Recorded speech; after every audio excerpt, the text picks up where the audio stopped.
جی السلام علیکم ناظرین، کرکٹ پر بات کریں گے۔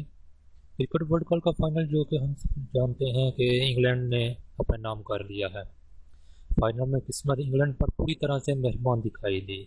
میچ کے آخری اوور میں نیوزی لینڈ کے فیلڈر کی تھرو بین سٹوکس سے ٹکرا کر باؤنڈری لائن کراس کر گئی، جس کی وجہ سے انگلینڈ کو 6 رنز ملے اور انہی کی بدولت میچ برابر کرنے میں بھی کامیاب رہی۔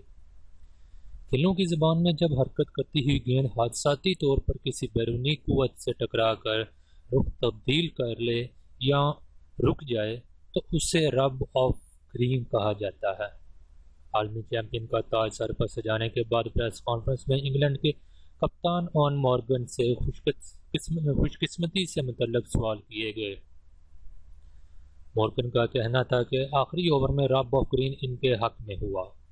آئرلینڈ سے تعلق رکھنے والے مورگن سے ایک سوال پوچھا گیا کہ ان کی فتح میں آئرش لک کا کتنا کردار تھا، تو انہوں نے کہا کہ انہیں میچ کے دوران عادل رشید نے بتایا تھا کہ اللہ ہمارے ساتھ ہے۔ مورگن نے کہا کہ اللہ بھی ہمارے ساتھ تھا۔ میں نے عادل رشید سے پوچھا تو اس نے کہا کہ اللہ یقینی طور پر ہمارے ساتھ ہے۔ میں نے کہا کہ ہمیں رب آف گرین ملا۔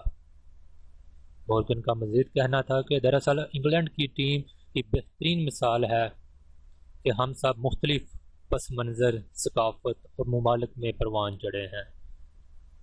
یاد رہے کہ انگلینڈ کی موجودہ ٹیم میں کپتان اور مورگن آئرلینڈ کی نمائندگی بھی کر چکے ہیں اور فائنل کے ہیرو بین سٹوکس نیوزی لینڈ میں پیدا ہوئے، جبکہ اسپنر معین علی اور عادل رشید پاکستانی خاندانوں سے تعلق رکھتے ہیں۔